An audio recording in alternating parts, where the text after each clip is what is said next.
Bom dia, eu sou Augusto Luiz, sou aluno da 2811 e vim aqui para apresentar minha atividade avaliativa de física.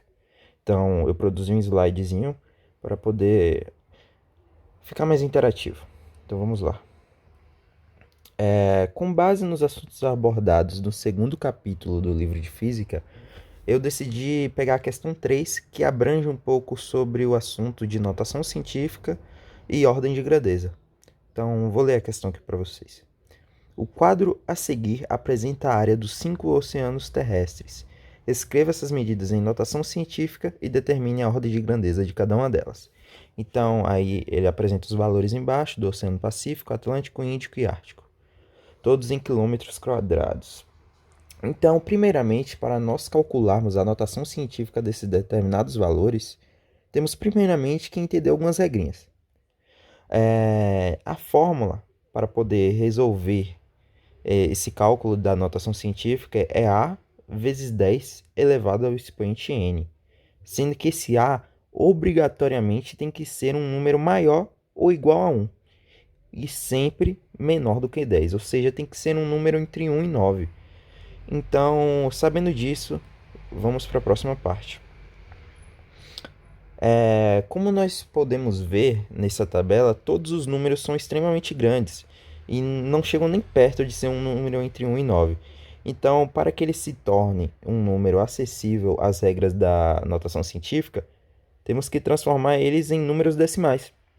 Como eu estou mostrando aí na tela que eu fiz, transformei o número 156 milhões em 1,56 em sua forma decimal, 76 milhões e 800 mil em 7,6, 68 milhões e 600 mil em 6,86,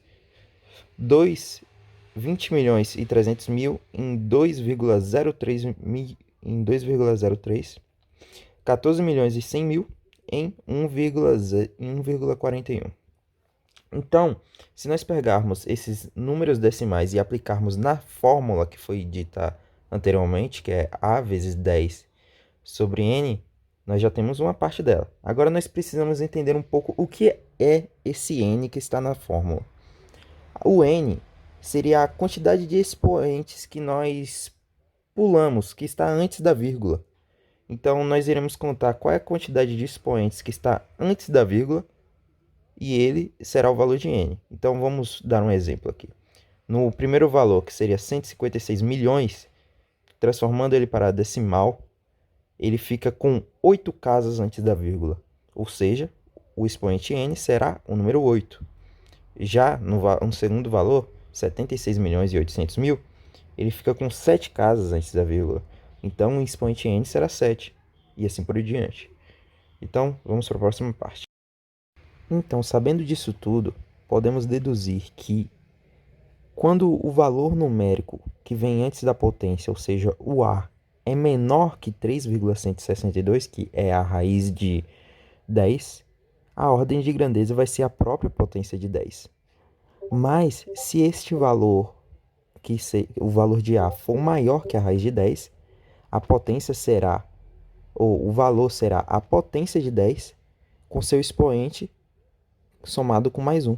Como podemos ver ali no exemplo do Oceano Atlântico, que nós tivemos que pegar a potência de 10 e pegar seu expoente e somar com mais 1.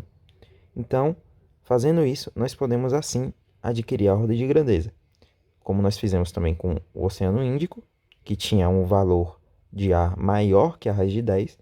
Então, nós pegamos sua potência e elevamos o seu expoente com mais 1. Então, fizemos isso com o Oceano Atlântico e o Índico, que são os únicos aí na tabela que apresentam o valor de A maior que a raiz de 10. O resto, a gente simplesmente manteve o mesmo valor da potência. Então, após fazermos isso, adquirimos também o valor da nossa ordem de grandeza. Então, por fim, sabemos o valor da ordem de grandeza e terminamos essa questão por aqui. Agora vamos para a questão 3, a questão do capítulo 3. Então, por fim, vamos para a nossa segunda questão, que é a questão do terceiro capítulo, questão 2 do terceiro capítulo, pode ser encontrado no livro. Então, aqui pede para a gente transformar esses números que estão em quilômetros por hora em metros por segundo. É bem simples de você conseguir realizar a conversão de quilômetros por hora em metros por segundo. Basta que você divida esses números que estão em quilômetros pelo valor de 3,6. Ah, mas por que dividir esses valores por 3,6? Porque o valor 3,6 é a conversão das unidades de medida de espaço do quilômetro e da hora. Então, o 3,6 é o resultado de quando você converte as unidades de medida de espaço do quilômetro e da hora. Então, resumindo tudo isso, se você quiser transformar números que estão em quilômetro por hora em metros por segundo, basta que você divida por 3,6. Agora, o inverso, se você tiver um número em metro por segundo e quiser dividir ou quiser transformar em quilômetro por hora, basta que você multiplique por 3,6.